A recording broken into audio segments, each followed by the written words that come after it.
Airbus est une réussite remarquable, exceptionnelle, mais je ne sais pas si c'est un modèle transposable. En tout cas, ce n'est pas un modèle d'intégration européenne au sens un peu, disons, conceptuel et dogmatique du terme, parce que ça n'a pas du tout été lancé par les institutions communautaires. Ce n'est pas un commissaire européen à l'industrie qui a eu cette idée, ce sont des gouvernements. Et à l'extrême origine, quand le processus a commencé il y a très longtemps, c'était avec des systèmes de prêt et d'avance qui aujourd'hui seraient interdits par les traités actuels, par la Commission, par l'idéologie excessive, l'interprétation excessive de l'idéologie de la concurrence. Il faut une concurrence libre et non faussée naturellement, mais il y a une sorte d'interprétation abusive, asphyxiante. Donc c'est pas transposable. Donc quand je dis ça, c'est au contraire pour réfléchir sur les conditions de lancement par des gouvernements intelligents, un petit nombre, gouvernements français, allemands, par des responsables industriels inventifs, mais c'est pas exactement transposable. Donc c'est plutôt pour qu'on se dise comment recréer les conditions dans l'Europe d'aujourd'hui et de demain qui permettraient à de nouveaux grands projets industriels de ce genre de voir le jour. Dans la nouvelle gouvernance concernant Airbus, les gouvernements ont un rôle extrêmement réduit par rapport à avant, et d'ailleurs tout a été fait, c'est d'ailleurs une des lignes permanentes d'Enders, et il a raison sur ce plan, considérant que c'est une entreprise industrielle remarquable de premier plan comme les autres. Donc quand on parle du rôle du gouvernement, c'est un rôle d'invention, de création. Et si on en reparle à l'avenir, c'est la même chose. Comment créer les conditions qui permettraient d'eux. Et après, il faut des grands acteurs industriels et puis il faut des grands groupes gérés normalement, si je puis dire.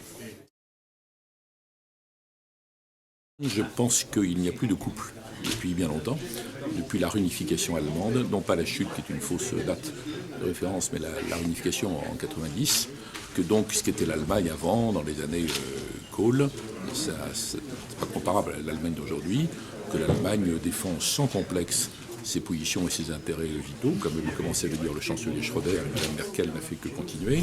Donc il n'y a plus de couple au sens un peu sentimental, un peu romantique dont on parlait notamment en France, moins en Allemagne. Mais la réalité, c'est que quand il n'y a pas une entente franco-allemande, le système européen marche mal et que donc cette entente est nécessaire. Elle n'est pas non plus automatique, elle n'est pas spontanée. Même après 50 ans de religion d'État sur l'amitié franco-allemande, ça reste des pays profondément différents. Donc il faut la construire, il faut la travailler quasiment chaque jour pour harmoniser, pour faire converger. Et si on y arrive, c'est tout à fait efficace. Donc il faut savoir que ce n'est pas donné, ça ne tombe pas du ciel. Alors on pourrait dire, mais est-ce que c'est encore possible alors qu'il y a un tel décalage économique? Il y a 10-15 ans, l'Allemagne était l'homme malade de l'Europe. Maintenant, la France est en difficulté. Elle n'arrive pas tout à fait à faire les réformes qu'il faudrait. Ça reste possible parce que pour les Allemands, c'est gênant d'exercer en Europe un leadership trop lourd, j'allais dire balourd, et trop visible. Donc ils essaient de s'en protéger, de s'en garder. Donc ils recherchent cette entente France-Allemagne. Mais comme dans toute entente, il faut des compromis. Sur quoi les fait-on? C'est ça tout le travail de la relation franco-allemande.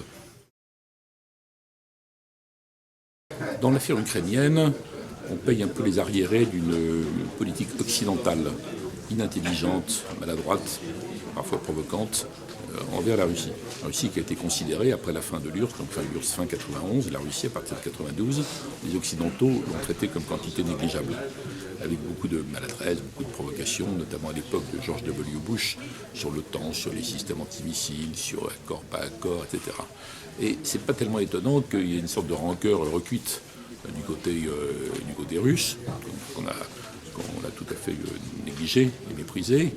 En plus, depuis la réélection et le retour de Poutine, les Occidentaux savent plus très bien quoi faire. Enfin, ils n'ont pas de véritable politique. Les opinions n'aiment pas Poutine. Les gouvernements sont embarrassés. Et un jour ou l'autre, il devait se produire ce qui s'est produit.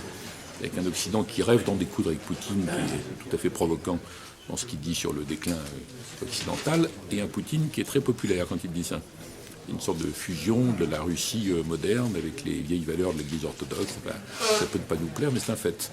Et l'opinion occidentale est embarquée dans une sorte de poutinophobie, mais qui ne suffit pas à faire une politique. Ce qui fait que quand arrive l'affaire de Crimée, puis l'Ukraine, on voit un Occident extrêmement embarrassé, parce que l'Occident, notamment l'Europe, a une sorte de vision bisounours du monde et n'arrive plus à comprendre, à voir, à admettre que les rapports de force puissent jouer un rôle aussi déterminant.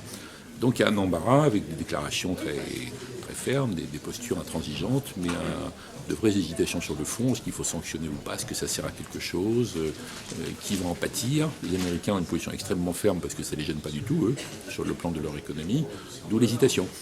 politisation avec une sorte de situation qui peut pourrir. On n'en sortirait que par une approche très réaliste, un peu à la Kissinger, dans lequel il y aurait une sorte de sommet de franche explication, avec Obama, Poutine, Merkel, Hollande, Cameron et 2 ou 3 autres Européens, en regardant ce qu'on accepte, ce qu'on n'accepte pas, sur quoi on fait un deal, comment on organise l'avenir.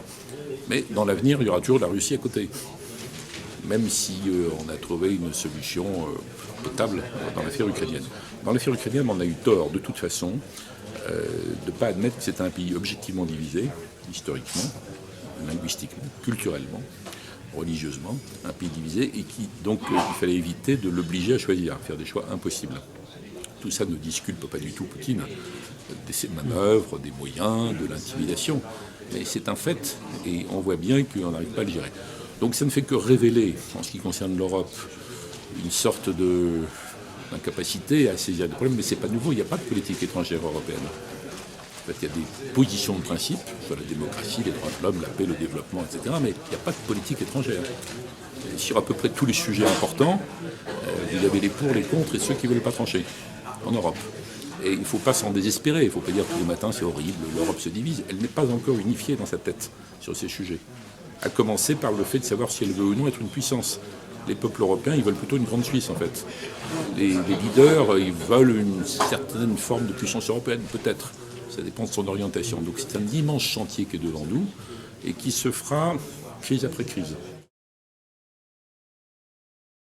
Depuis longtemps, depuis après la guerre, à peu près tous les pays européens ont baissé les bras sur le plan de la sécurité et de la défense. Ils s'en sont remis aux États-Unis, après avoir obtenu qu'ils reviennent, qu'ils acceptent l'alliance et l'engagement de l'article 5. Il y a 2 pays qui ont gardé une capacité militaire vraie, c'est la Grande-Bretagne et la France, avec plus ou moins d'indépendance, parce qu'en réalité, il n'y a pas d'indépendance complète dans le monde moderne, ne serait-ce que pour des raisons technologiques, etc. Enfin, il y a quand même une capacité britannique, une capacité française, dans les 2 cas, dissuasion et capacité conventionnelle. Il y a d'ailleurs très peu d'armées dans le monde capables de se battre vraiment. Donc la capacité française, comme on le voit en Afrique, est tout à fait remarquable.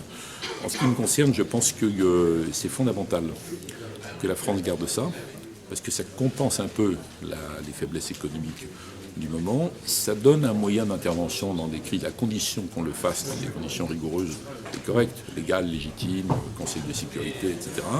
Il faut l'utiliser à bon escient. Le budget de la défense est un formidable budget industriel, technologique. Donc quand on réfléchit à politique industrielle, là, il y en a une sur ce point. Si la France l'abandonnait, ça ne profiterait à personne. Il n'y aurait pas plus de défense européenne, puisque les Européens, ça ne les intéresse pas, en réalité. Donc ce n'est pas du tout une voie à conseiller, même pour faire des économies, même quand on conteste la dissuasion nucléaire, que certains petits groupes le font. Donc à mon avis, il faut garder la capacité française. Il y a un contexte budgétaire, bien sûr. Capacité technologique, capacité de projection. Il faut la combiner le plus possible avec les capacités britanniques, dans la mesure où ils l'acceptent, où ils le veulent. Il faut que ce soit interopérable avec les autres morceaux du système européen qui est mineur. Mais il ne faut pas lâcher. Il ne faut pas lâcher. Il n'y aurait aucun intérêt à ce qu'on lâche. Ça ne profiterait à personne dans le monde. La paix ne se porterait pas mieux et les conflits ne se porteraient pas mieux. Il faut garder cette capacité, simplement en faire l'usage le plus intelligent possible.